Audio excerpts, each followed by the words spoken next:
रश्मिका मंदाना जो कि एक काफ़ी बड़ी और पॉपुलर एक्ट्रेस हैं। आपको बता दें कि इनका एक वीडियो है जो कि काफ़ी समय से पिछले 2-3 दिन से बहुत ज़्यादा वायरल हो रहा है और बड़ी बात ये है कि ये जो वीडियो है ये एक फ़ेक वीडियो है।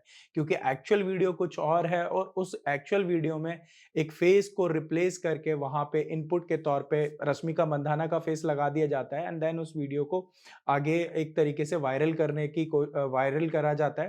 देन अब जब ये वीडियो वायरल हुआ है तो इसको लेके बॉलीवुड के महानायक अमिताभ बच्चन जी सामने आए और उन्होंने एक पोस्ट किया। पोस्ट में लिखा कि इसके अगेंस्ट एक लीगल एक्शन होना चाहिए। साथ ही रश्मिका मंदाना ने भी इस पे पोस्ट किया और ये मेंशन किया कि ये काफ़ी ज़्यादा कंसर्निंग है और इस तरीके की एक्टिविटी किसी के साथ भी हो सकती है।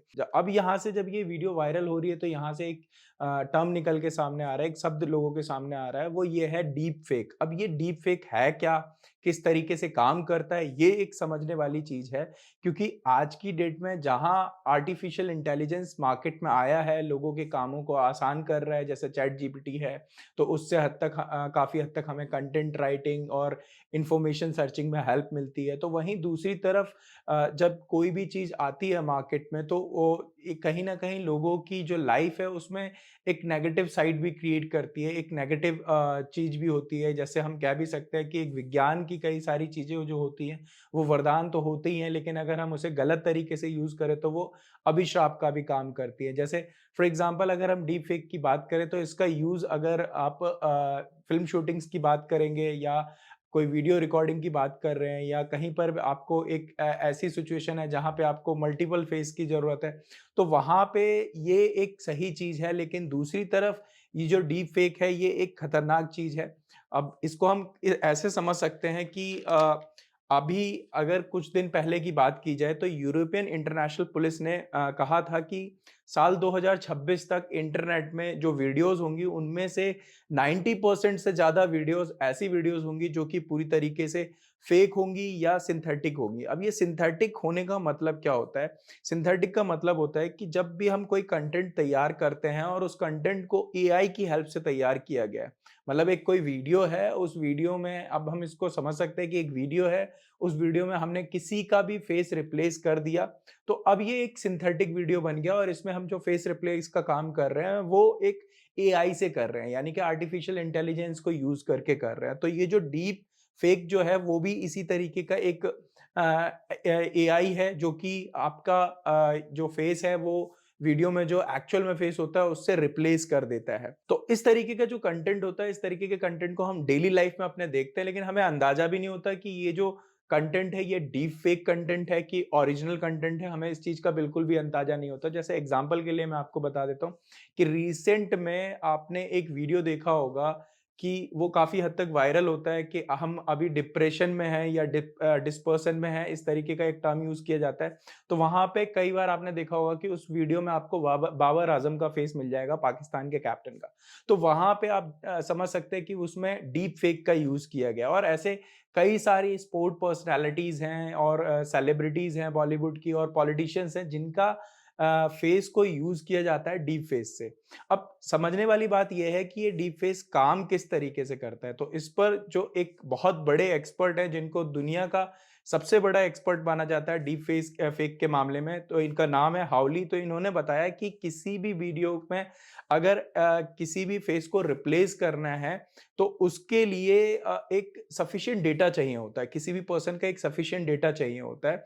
अब ये जो सफिशिएंट डेटा होता है इसके लिए जो ज़रूरत पड़ती है वो कई बार किसी भी पर्सन की एक वीडियो हो सकती है और उस वीडियो में क्या इंपॉर्टेंट चीज़ है, जैसे एक फ्रंट फेस एंगल हो गया, एक साइड फेस एंगल हो गया, आदमी चल फिर रहा है तो वो वीडियो से आपको मिल जाएगा। तो वहाँ से ये इस तरीके की चीज़ों को क्या किया जाता है, इनपुट के तौर पे एक तरीके से डीप फेक जो होता है उसमें डाला जाता है एंड जब इनपुट के तौर पे उस पर जब डाला जाता है डीप फेक में, तो वहाँ से वो एक कुछ सेकंड्स की ट्रेनिंग डेवलप करता है और वहाँ से वो एक फेस को रिप्लेस करने के लिए तैयार हो जाता है। और कई बार इसमें अगर वीडियो नहीं अवेलेबल होता है तो जो फोटोज होती हैं लोगों की, तो वो कई सारी फोटोज कलेक्ट करके और वहां से भी उसको यूटिलाइज किया जा सकता है। तो वहां से जो फोटो में सफिशिएंट रिक्वायरमेंट होगी फेस को रिप्लेस करने के लिए, तो वो सारी चीजें की जा सकती हैं। तो अब ये तो हमने समझ लिया कि डीप फेक है क्या, किस तरीके से ये काम करता है और किस तरीके से इसने एक पर्टिकुलर सेलिब्रिटी की लाइफ में एक इम्पैक्ट डाला। अब समझने वाली बात ये है कि अगर हमारे पास इस तरीके का कोई वीडियो आता है तो हम उसमें कई बार तो हम सोचते ही नहीं है कि वीडियो सही है और गलत है और हम आगे इसको फॉरवर्ड कर देते हैं। लेकिन इम्पॉर्टेंट चीज़ ये है कि हम ऐसी चीज़ों को समझें और फॉरवर्ड करने से पहले हम ये एनालाइज़ कर लें कि ये कंटेंट किस हद तक सही है या गलत है। तो इसके लिए अब सवाल ये आता है कि हम कैसे आइडेंटिफ़ाई करेंगे कि ये ओरिजिनल है या डीप फेक है। तो इसके कुछ पॉइंट्स हैं जिन चीज़ों को हम अगर समझ लें, तो हम किसी भी चीज़ को वायरल करने से पहले या फॉरवर्ड करने से पहले या कई बार हमारे ही अगर फेस को रिप्लेस कर दिया गया तो उसके अगेंस्ट हम कुछ एक्शंस ले सकते हैं। तो उसमें सबसे पहला जो चीज़ आपको ध्यान रखना है वो रखना है फेशियल एक्सप्रेशन। अब जनरली होता क्या है कि जब आप इसका यूज़ करेंगे तो आप वीडियो पे जब फ़ोकस करेंगे तो आप फ़ोकस करेंगे एक फ़ोरहेड पार्ट पे, फेशियल पार्ट पे एंड पलकें जो होती है वो बहुत ज़्यादा इम्पोर्टेंट होती हैं। क्योंकि जब भी कोई फ़ेक वीडियो यूज़ किया जाएगा तो वहाँ पे या तो पलकें बिल्कुल भी नहीं झपकेंगी या फिर बहुत जल्दी तेज़ी से झपकेगी। जो कि नॉर्मली जब हम कोई भी वीडियो बनाते हैं तो उसमें किसी भी इंसान की जो पलकें होती हैं वो नॉर्मल झपकती है, लेकिन अगर डीप फेक का यूज़ किया हुआ है तो या तो नहीं झपकेंगी या फिर बहुत ज़्यादा तेज़ी से झपकेगी। और गाल और माथे पे भी काफ़ी हद तक आपको थोड़ा-सा अलग देखने को मिलेगा। दूसरा होता है लिप लिंक। अब लिप लिंक क्या है, जैसे जब कोई वीडियो चल रहा है तो उस वीडियो में आप देखेंगे कि जो बोला जा रहा है और जो पर्सन का जो फेस है, उसमें जो लिप का जो है बोलने का वो मिसमैच होगा। तो वहाँ से भी हमें पता चल सकता है। देन दूसरा जो होता है वो आप फेशियल हेयर को भी चेक कर सकते हैं, क्योंकि जनरली होगा क्या कि जब आप वीडियो को पॉज़ करेंगे और उसे थोड़ा ज़ूम करेंगे तो वहाँ पे आपको ज़ूम करके, पॉज़ करके एक थोड़ा-सा फेस के आसपास का हेयर का थोड़ा-सा पता चल जाएगा, उससे भी होता है। एंड देन नेक्स्ट ऑप्शन है आपका रिवर्स इमेज सर्च। अब ये क्या होता है कि आपने के पास जो भी वीडियो या पिक्चर आया, आप उसका स्क्रीनशॉट लेके या और उसको आप गूगल सर्च पे जाके रिवर्स सर्च करेंगे तो उससे रिलेटेड कोई ना कोई सब्जेक्ट या कोई ना कोई इन्फॉर्मेशन आपको मिल जाएगी, तो वहाँ से भी एक आइडेंटिफ़ाई किया जा सकता है कि ये सही है कि गलत है। देन इसके बाद अब आप आई मूवमेंट को भी चेक कर सकते हैं। आई मूवमेंट का मतलब जो आप जैसे जब आप कोई भी वीडियो रिकॉर्ड कर रहे हैं तो वहाँ पे जो आईज़ का मूवमेंट होगा और जो फेशियल एक्सप्रेशन होगा, रिप्लेस कर रखा होगा, तो वो काफ़ी हद तक बिल्कुल अलग देखने को मिलेगा। अब ऐसा है कि ये नेक्स्ट कुछ सालों में ऐसी वीडियोज़ की जो काउंटिंग्स है वो बढ़ेगी। क्योंकि जिस तरीके से किसी भी सिचुएशन को हम समझ सकते हैं, कई बार लोग मीम्स मटेरियल बनाने के लिए भी इस तरीके के कंटेंट का यूज़ करते हैं। कई बार एक दूसरे को डिफेम करने के लिए होता है एंड पॉलिटिकल एंगल से भी जब देखा जाए तो इसका काफ़ी हद तक गलत यूज़ हो सकता है। तो आने वाले नेक्स्ट टाइम जो होंगे वहाँ पे हमें इन वीडियोज़ के नंबर जो हैं वो बढ़ते हुए मिलेंगे और ये काफ़ी सारी वीडियोज़ होंगी जो आगे आने वाले टाइम में वायरल होंगी। तो अब इस ऐसे में सवाल ये आता है कि इस तरीके के कंटेंट से हम खुद को सेफ कैसे रखें?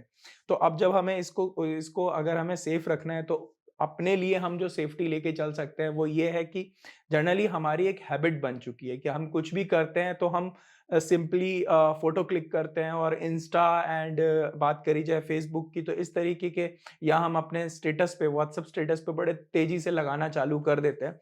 और धीरे-धीरे करके ये सारी चीज़ें है ना, कहीं न कहीं आपका डेटा जो है या आपके इम्पोर्टेंट फ़ोटोज़ हैं और आपकी वीडियोज़ हैं, ये बड़े आसानी से अवेलेबल हो जाती हैं, ईज़िली एक्सेसिबल हो जाएँगी लोगों के लिए फ़ेसबुक में या इंस्टाग्राम में और वहाँ से ये लोग आपके वीडियोज़ को, आपकी फ़ोटोज़ को ईज़िली अवेल करा सकते हैं एंड देन उसको इनपुट के तौर पे यूज़ करके वो वीडियो बड़े आसानी से बनाया जा सकता है।